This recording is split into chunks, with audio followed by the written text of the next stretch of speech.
അതിമഹത്തായ നമ്മുടെ ഈ പരിപാടി ഉദ്ഘാടനം ചെയ്ത് നമ്മോട് വളരെ വിശദമായി സംസാരിച്ച രാജീവ് സാർ, അതുപോലെ ആശംസ അർപ്പിക്കാൻ ഇവിടെ എത്തിയിട്ടുള്ള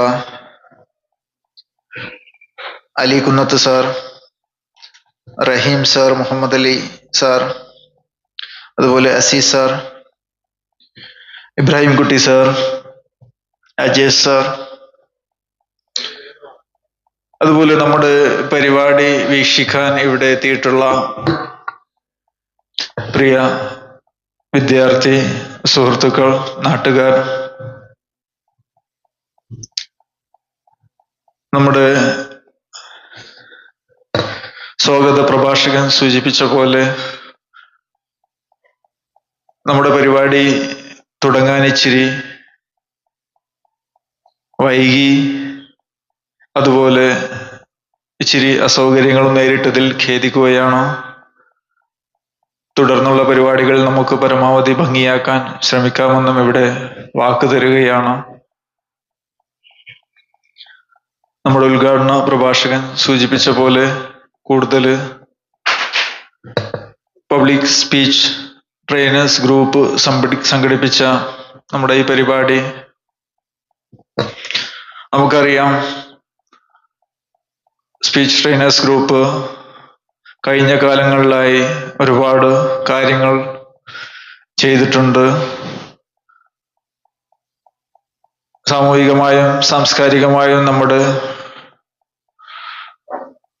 നമുക്ക് ഒരുപാട് ഉപകാരപ്രദമായ കാര്യങ്ങൾ നമുക്ക് സ്പീച്ച് ട്രെയിനേഴ്സ് ഗ്രൂപ്പ് ചെയ്തു തീർത്തിട്ടുണ്ട്. കൂടുതൽ അതിനെക്കുറിച്ച് നീട്ടിപ്പരത്തി സംസാരിക്കുകയല്ല, നമുക്ക് ഇവിടെ സംസാരിക്കാൻ ജീവിത വിജയം എന്ന വിഷയമാണ് തിരഞ്ഞെടുത്തിട്ടുള്ളത്. നമുക്കറിയാം,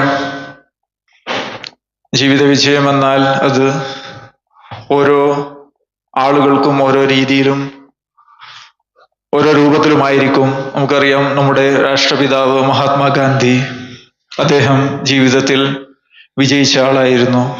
അദ്ദേഹത്തിന്റെ വിജയത്തിന്റെ ഒരു രീതി, അദ്ദേഹം ഇഷ്ടപ്പെട്ട രീതിയിൽ അദ്ദേഹം വിജയിച്ചു. അതുപോലെ നമുക്കറിയാം, നമ്മുടെ മുൻ പ്രസിഡന്റ് APJ അബ്ദുൽ കലാം, അദ്ദേഹവും ജീവിതത്തിൽ വിജയിച്ച ആളായിരുന്നു. അദ്ദേഹത്തിന് ഇഷ്ടപ്പെട്ട രീതിയിൽ അദ്ദേഹം ജീവിതം വിജയിച്ചു, നമുക്ക് മുമ്പിൽ വരച്ചു കാണിച്ചു തന്നു. അതുപോലെ ഒരു ജാതി, ഒരു മതം, ഒരു ദൈവം, മനുഷ്യന് എന്ന വിശ്വപ്രസിദ്ധ പ്രമേയവുമായി വന്ന ശ്രീനാരായണ ഗുരുവും ജീവിതത്തിൽ വിജയിച്ച ആളായിരുന്നു. ബിസിനസ്സിൽ വിജയിച്ച, നമുക്കറിയാം, റിലയൻസ് ഗ്രൂപ്പിന്റെ ഉടമ ധീരുഭായ് അംബാനി, അദ്ദേഹവും ബിസിനസ്സിൽ വിജയിച്ചു, ജീവിത വിജയം നേടിയ ആളാണ്. അപ്പോ ജീവിതത്തിന്റെ അതുപോലെ വിജയത്തിന്റെ വ്യത്യസ്ത തലങ്ങളാണ് നാം ഈ 2, 3, 4 ഉദാഹരണങ്ങളിലൂടെ നിങ്ങൾക്ക് പറഞ്ഞു തന്നത്. നമ്മുടെ ലക്ഷ്യം എന്താണോ ആ ലക്ഷ്യത്തിലേക്ക് പോകുന്ന മാർഗങ്ങളാണ് ബാക്കിയെല്ലാം. ലക്ഷ്യം വ്യക്തമായി സെറ്റ് ചെയ്യുകയും അതിനനുസരിച്ച് നമ്മുടെ മാർഗങ്ങൾ രൂപാന്തരപ്പെടുത്തുകയും ചെയ്യുമ്പോഴാണ് ജീവിതത്തിൽ നമ്മൾ വിജയത്തിന്റെ പാതയിലേക്ക് മുന്നേറാൻ സാധിക്കുന്നത്. നമുക്കറിയാം, ഒരു ബസ് ഓടിക്കൊണ്ടിരിക്കുകയാണെങ്കിൽ ബസ്സിലുള്ള യാത്രക്കാരന് എവിടേക്കാണ് പോകേണ്ടതെന്ന് അറിയാത്ത ഒരാളാണെങ്കിൽ അയാൾക്ക് ലക്ഷ്യമില്ല. അയാൾ ചോദിക്കുകയാണ്, കണ്ടക്ടർ അയാളോട് ചോദിക്കുകയാണ് എങ്ങോട്ട് പോകണമെന്ന് ചോദിക്കുമ്പോൾ അയാൾ എനിക്കറിയില്ല, ബസ് എവിടേക്ക് പോകുന്നു അവിടേക്ക് പോകാം എന്നാണ് ഉത്തരമെങ്കിൽ അയാളുടെ ജീവിതത്തിന്റെ ഗതി എന്തായിരിക്കുമെന്ന് നമുക്ക് ചിന്തിക്കാവുന്നതാണ്.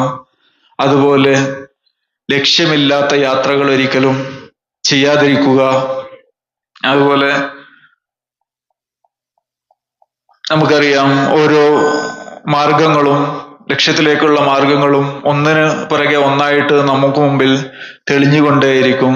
ഇപ്പോൾ ബാംഗ്ലൂർക്ക് പോകുന്ന ഒരാളാണെങ്കിൽ അയാൾക്ക് ഏകദേശം 300-400 മീറ്റർ മാത്രമേ അയാൾക്ക് ലക്ഷ്യം കാണുകയുള്ളൂ. അവിടെ എത്തുമ്പോൾ അടുത്ത ലക്ഷ്യം, അവിടെ എത്തുമ്പോൾ അടുത്ത ലക്ഷ്യം.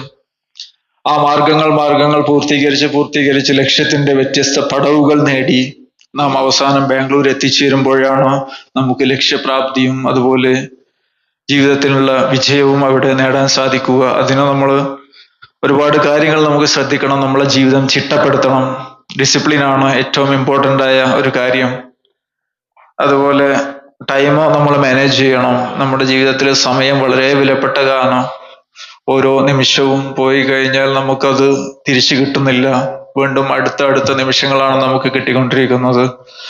അപ്പോൾ സമയം വളരെ വ്യവസ്ഥാപിതമായി മാനേജ് ചെയ്യുന്ന ആൾക്ക് ജീവിതത്തിൽ ലക്ഷ്യം പെട്ടെന്ന് പൂർത്തീകരിക്കാനും വിജയം കൈവരിക്കാനും സാധിക്കും. കൂടുതലായിട്ട് ഞാൻ ഈ വിഷയത്തിൽ നീട്ടിപ്പരത്തി സംസാരിക്കുന്നില്ല. എനിക്ക് ശേഷമുള്ള ആശംസ പ്രസംഗികർ ഒരുപാട് ആളുകൾ കാത്തു നിൽക്കുന്നുണ്ട്. അവർക്ക് വേദി ഒഴിഞ്ഞു കൊടുക്കുകയും അതുപോലെ നമ്മുടെ പരിപാടിയുടെ സുഗമമായ നടത്തിപ്പിന് എന്നാലാവുന്നത് ചെയ്യുക എന്നതുകൊണ്ട് കൂടുതൽ ഈ വിഷയവുമായി ഞാൻ സംസാരിക്കുന്നില്ല.